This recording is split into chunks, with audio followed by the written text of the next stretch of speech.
السلام علیکم ورحمۃ اللہ وبرکاتہ۔ بسم اللہ الرحمن الرحیم۔ سامعین و ناظرین، الحکایات التی فیہا دروس و عبر للمعتبرین کے سلسلے کی 44 حکایات آپ کے سامنے پیش کی جا چکی ہے۔ آج کے اس ویڈیو میں ایک اور حکایت آپ کے سامنے پیش کی جا رہی ہے۔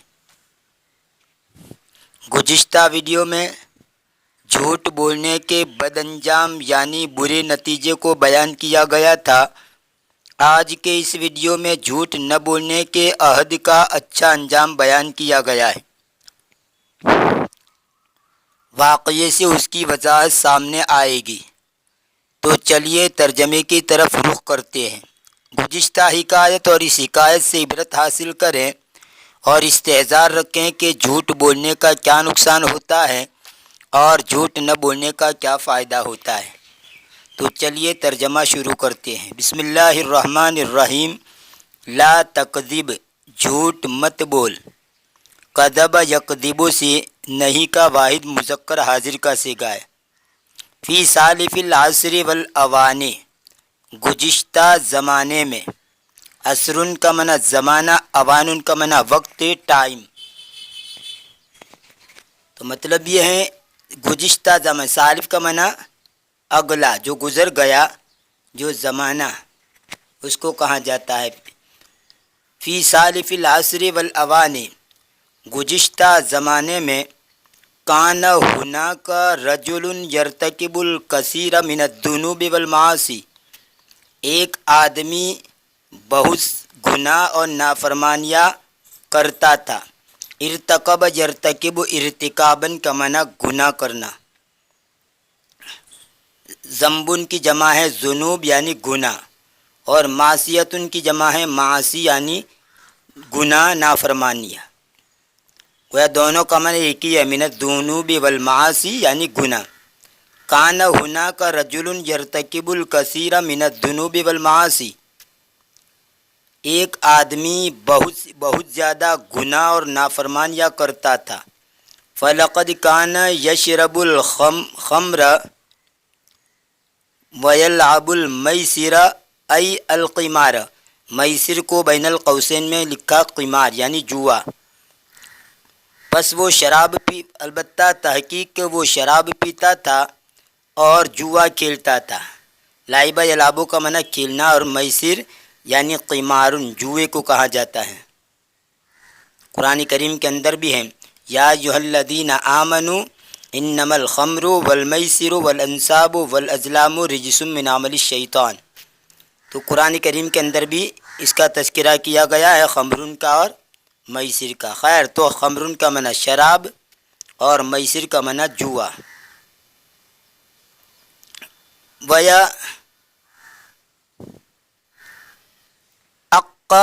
یعق عقا و عقوقا و معقتا، تینوں مصدر آتا ہے، تینوں مصدر آتے ہیں۔ عق یعق عقا و عقوقا و معقتا، باب ضرب سے نافرمانی کرنا، بدسلوکی کرنا، واجب خدمت انجام نہ دینا۔ اور عموماً یہ والدین کی نافرمانی کے لیے استعمال ہوتا ہے، والدین کے ساتھ بدسلوکی کرنے کے لیے استعمال ہوتا ہے۔ وَيَعِقُّ وَالِدَيْهِ، اور وہ اس کے والدین کی نافرمانی کرتا تھا یا بدسلوکی، اس کے والدین کے ساتھ بدسلوکی کرتا تھا۔ وَيَكْذِبُ وَيَفْعَلُ أَشْيَاءَ أُخْرَى كَثِيرَةً، اور وہ جھوٹ بولتا تھا اور بہت سی دوسری چیزیں کرتا تھا، یعنی اور بھی گناہ کرتا تھا۔ کون سے؟ کیسے بہت سی چیزیں گناہ؟ تغضب اللہ جل وعلا، جو اللہ کو غصہ دلائے۔ وفی یوم من الایام، اور ایک دن، قرر هذا الرجل ان یتوب الی اللہ وان یترک المعاصی کلها، اور ایک دن اس آدمی نے طے کیا یعنی ٹھان لیا، ارادہ کر لیا۔ قرر یقرر تقریرا کا معنی ٹھان لینا، طے کر لینا۔ اور ایک دن اس آدمی نے طے کر لیا یا ٹھان لیا یہ کہ وہ اللہ کے سامنے توبہ کرے اور یہ کہ تمام گناہوں کو چھوڑ دے، وَأَن يَعْمَلَ صَالِحًا اور یہ کہ نیک عمل کرے، لِيُرْضِيَ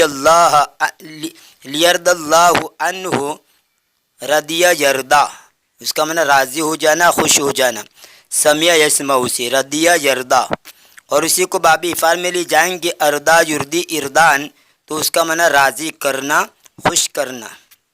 باب افعال کے اندر آنے کے بعد فعل لازم فعل متعدی بن جاتا ہے، جیسے اس سے پہلے جو ویڈیو نمبر 43 تھا، ویڈیو نمبر 44 تھا، اس کے اندر اس کو بیان کیا تھا۔ لیرد اللہ عنہ، تاکہ اللہ اس سے راضی ہو جائے۔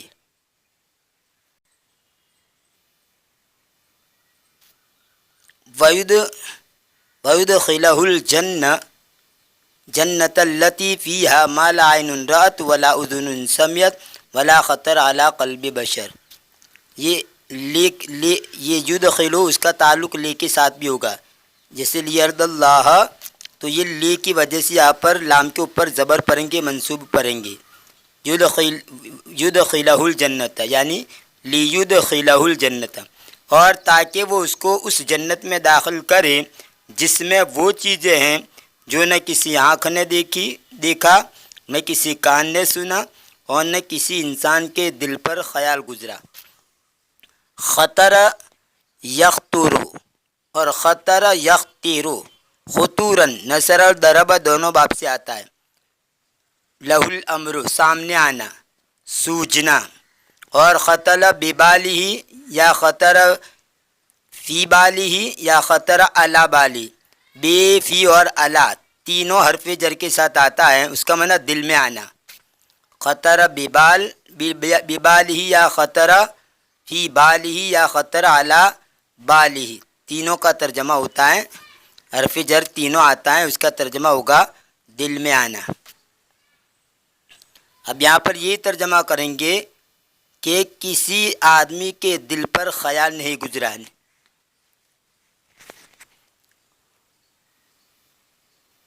اخذ هذا الرجل يحاول ان يترك المعاصي لكنه كان يعود اليها مرة اخرى، یہ آدمی کوشش کرنے لگا، حاول يحاول محاولتاً کا معنی کوشش کرنا، یہ آدمی کوشش کرنے لگا۔ اخذ مضارع کے اوپر داخل ہو کر اس طرح ترجمہ پیدا کرتا ہے، ویسے اخذ یاخذ کا معنی لینا پکڑنا بھی آتا ہے، لیکن یہاں پر یہ ترجمہ نہیں کریں گے۔ اخذ هذا الرجل يحاول کا معنی یہ آدمی کوشش کرنے لگا، اگر یحاول کی جگہ پر ہو اخذ هذا الرجل ینصر تو یہ آدمی مدد کرنے لگا، اس طرح ترجمہ ہوتا ہے۔ یہ آدمی کوشش کرنے لگا یہ کہ گناہوں کو چھوڑ دے، لیکنہ کان یعود الیہا مرۃ اخری، لیکن وہ اس کی طرف دوسری مرتبہ لوٹتا تھا، یعنی گناہوں کو چھوڑنے کا ارادہ کرتا تھا، کوشش کرتا تھا، لیکن پھر گناہ کر دیتا تھا، ان سے گناہوں کا صدور ہو جاتا تھا۔ وفی کل مرۃ یعود فیہا الی المعاصی، اور ہر مرتبہ میں وہ اس میں لوٹتا تھا گناہوں کی طرف، اور ہر مرتبہ میں وہ اس میں لوٹتا تھا گناہوں کی طرف، یعنی ہر مرتبہ جب بھی وہ ارادہ کرتا، کوشش کرتا کہ میں گناہ نہیں کروں گا، لیکن پھر اس سے گناہ ہو ہی جاتے تھے، گناہ کر ہی دیتا تھا۔ وفی کل مرۃ یعود فیہا الی المعاصی کان یشعر بالحزن الشدید، اور ہر مرتبہ جس میں وہ گناہوں کی طرف لوٹتا تھا تو وہ سخت غم محسوس کرتا تھا، گناہوں کو چھوڑنے کا ارادہ تو کرتا تھا لیکن گناہ ہو جاتا تھا ہر مرتبہ، تو اس کی وجہ سے اسے سخت غم ہوتا تھا۔ وفجأۃ اور اچانک قرر ان یذهب لعالم من العلماء الافاضل، اور اچانک اس نے طے کیا کہ وہ جائے با کمال علماء میں سے کسی عالم کے پاس۔ افاضل کا معنی با کمال ہے، یہ افضل کی جمع ہے افاضل، اور یہ افضل فاضل کا اس میں تفضیل ہے۔ فاضل کہتے ہیں صاحب فضل و کمال کو، بلند کردار، بلند اخلاق، اس کی جمع فضلہ، تو یہ فاضل کا اس میں تفضیل ہے افضل، اور افضل کی جمع ہے افاضل، تو افاضل کا معنی ہوگا با کمال، صاحب فضل و کمال یا بلند کردار۔ اور اچانک اس نے طے کیا ان یذهب لعالم من العلماء الافاضل، کہ وہ جائے باکمال علماء میں سے کسی عالم کے پاس، لیسألہ تاکہ اس سے پوچھے، کیف یتخلص من هذه الذنوب والمعاصی، کیا پوچھے یہ کہ کیسے وہ چھٹکارا حاصل کرے ان گناہوں اور نافرمانیوں سے۔ ذهب الرجل الى عالم جلیل وقال له، آدمی گیا بڑے عالم کے پاس اور اس کو کہا، ایھا الشیخ الفاضل، ای با کمال شیخ، انا افعل الکثیر من المعاصی، میں بہت سے گناہ اور نافرمانیاں کرتا ہوں، وارید ان اتوب، اور میں چاہتا ہوں کہ میں توبہ کر لوں، ولیکن لا استطیع، فماذا اصنع، لیکن میں طاقت نہیں رکھتا ہوں، پس میں کیا کروں؟ میں بہت سی نافرمانیاں یعنی گناہ کرتا ہوں اور میں چاہتا ہوں کہ میں توبہ کر لوں، لیکن میں کر نہیں سکتا، لیکن میں طاقت نہیں رکھتا، مطلب گناہ چھوڑ نہیں سکتا۔ فماذا اصنع، تو میں کیا کروں؟ قال له العالم، تو عالم نے اس کو کہا، اذا اردت ان تتوب توبۃ صادقۃ،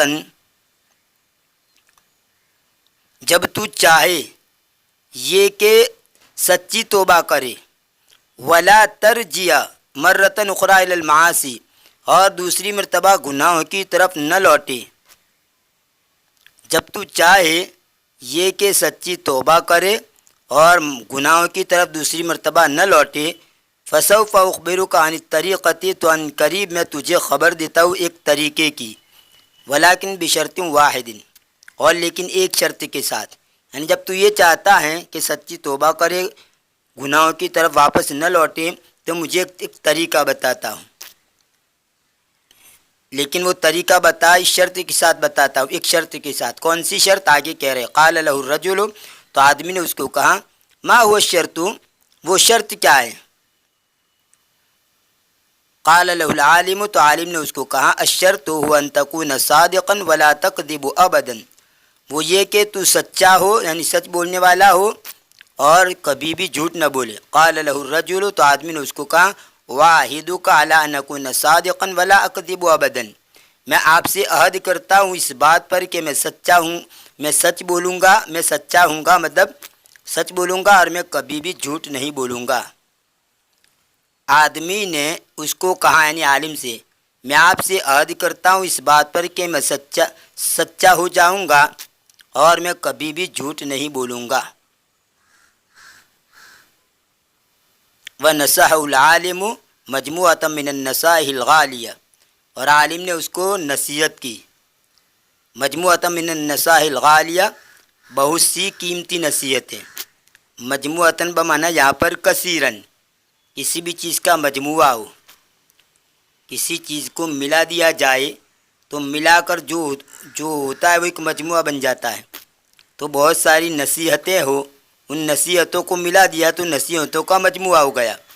وَنَصَحَهُ الْعَالِمُ مَجْمُوعَةً مِّنَ النَّصَائِحِ الْغَالِيَةِ، اور عالم نے اس کو نصیحت کی، بہت زیادہ قیمتی نصیحت ہے۔ اب آپ اس کا مطلب اس کا مفہوم یہ نکلا کثیرن یعنی بہت زیادہ قیمتی نصیحت ہے، النصائح الغالیہ یعنی قیمتی نصیحت ہے۔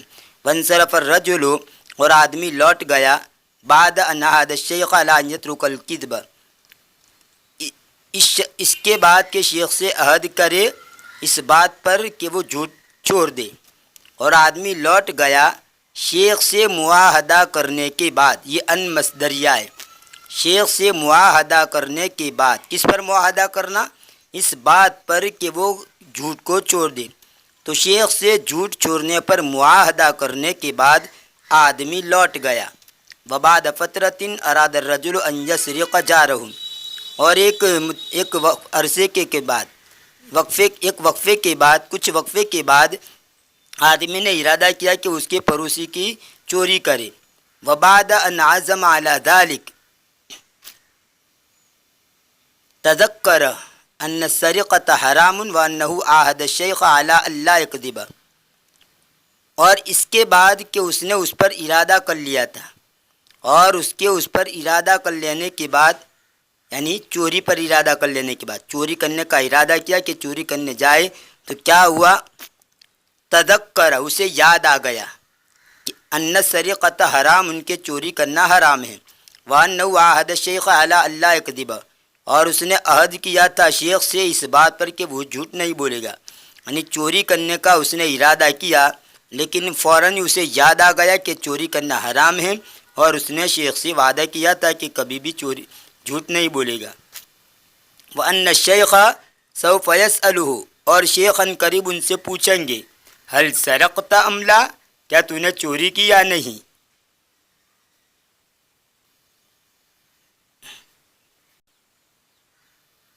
فماذا سيقول له، تو ان قریب وہ کیا اس کو کہے گا، یعنی شیخ کے سے عہد کیا تھا، وہ اگر پوچھ لے کہ تو نے چوری کی تھی یا نہیں تو اس کو کیا کہے گا وہ، فعاد ولم یسرق، بس وہ لوٹ گیا اور چوری نہیں کی۔ ولما اراد ان یشرب الخمر تذکر ان اللہ حرم، اور جب اس نے شراب پینے کا ارادہ کیا تو اسے یاد آ گیا کہ ان اللہ حرم، کہ اللہ نے حرام کر دیا ہے خمر شراب کو، وَأَنَّهُ عَاهَدَ الشَّيْخَ عَلَىٰ أَلَّا يَكْذِبَ، اور اس نے شیخ سے عہد کیا تھا اس بات پر کہ وہ جھوٹ نہیں بولے گا۔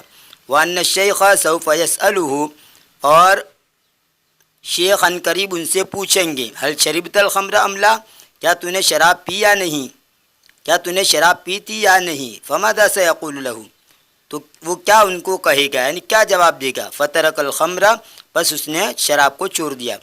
وہکذا کلما فکر ان یفعل ای ذنب تذکر ان اللہ حرم ذلک وانه قد عاهد الشیخ علی ان لا یکذب فکان ذلک سببا فی ان یترک المعاصی، اور اسی طرح جب جب وہ سوچتا کہ کوئی گناہ کرے، اور اسی طرح جب کلما کا معنی جب فکر وہ سوچتا ان یفعل یہ کہ وہ کرے ای ذنب کوئی بھی گناہ، اور اسی طرح جب وہ سوچتا کہ کوئی بھی گناہ کرے، تذکر تو اسے یاد آ جاتا ہے کہ ان اللہ حرم ذلک، کہ اللہ تعالیٰ نے اس کو حرام کر دیا ہے، وانه قد عاهد الشیخ علی ان لا یکذب، اور اس نے عہد کیا تھا شیخ سے اس بات پر کہ وہ جھوٹ نہیں بولے گا۔ فکان ذلک سببا فی ان یترک المعاصی، فکان ذلک سببا فی ان یترک المعاصی، پس وہ سبب ہو گیا اس بات کا کہ وہ گناہوں کو چھوڑ دے۔ اب اس حکایت سے کیا اسباق ملتے ہیں اس کو بیان کر رہے ہیں الدرس المستفادۃ من القصۃ سے۔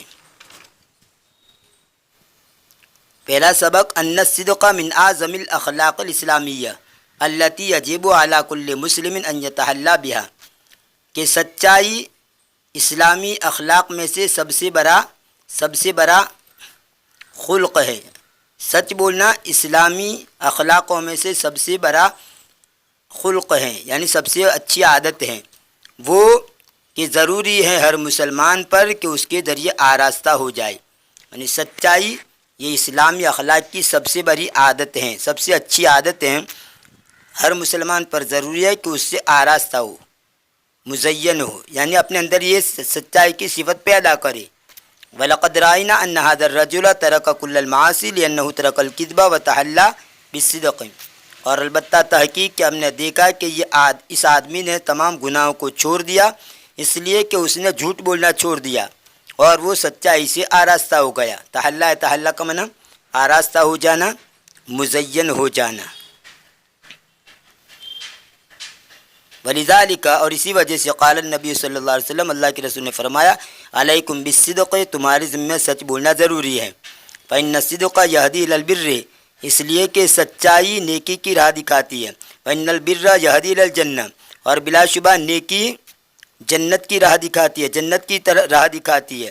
وما يزال الرجل يصدق ويتحرى الصدق حتى يكتب عند الله صديقا، اور آدمی برابر سچ بولتا رہتا ہے اور سچ کا ارادہ کرتا ہے۔ تحرّا کا معنی قصد کرنا، چاہنا، جستجو، تحقیق و جستجو کرنا، رخ کرنا، یہ سب معنی تو یہاں پر ترجمہ آپ کریں گے چاہنا، اور برابر وہ سچائی کو چاہتا ہے یا سچائی کا ارادہ کرتا ہے۔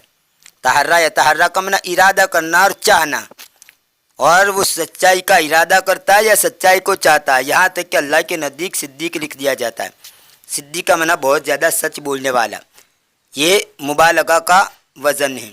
صادقن کا معنی سچا، اور صدیق کا معنی بہت زیادہ سچ بولنے والا۔ جیسے فعال کا وزن بھی مبالغہ کے لیے آتا ہے، جیسے اس سے پہلے والی ویڈیو میں بتلایا تھا کہ کاذب کا معنی جھوٹا اور کذاب یعنی بہت زیادہ جھوٹا، ظالم کا معنی ظلم کرنے والا اور ظلام بہت زیادہ ظلم کرنے والا۔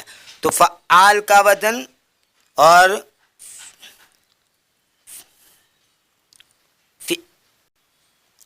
یہ مبالغہ کا وزن ہے، اسی طرح یہ صدیق بھی جو ہے یہ مبالغہ کا وزن ہے، یہاں تک کہ اللہ کے نزدیک سب سے سچا لکھ دیا جاتا ہے، سب سے بڑا سچ بولنے والا لکھ دیا جاتا ہے۔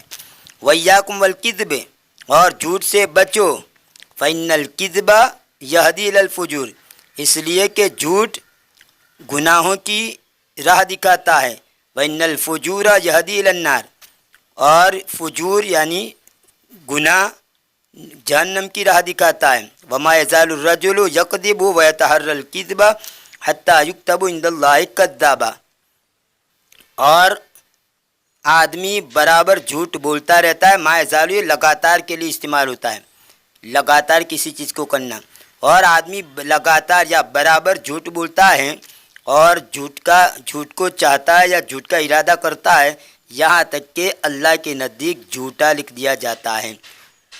تو یہ دونوں مبالغہ کی وجہ ہے، صدیق بہت زیادہ سچ بولنے والا اور کذاب بہت زیادہ جھوٹ بولنے والا۔ یہ تھی الحکایات التی فیہا دروس و عبر للمعتبرین کے سلسلے کی حکایت نمبر 45۔ انشاءاللہ آنے والی ویڈیو میں آپ کے سامنے اسی سلسلے کی ایک اور حکایت پیش کی جائے گی، تب تک کے لیے انتظار کیجیے، دعا میں یاد رکھیے، فی امان اللہ، الی اللقاء۔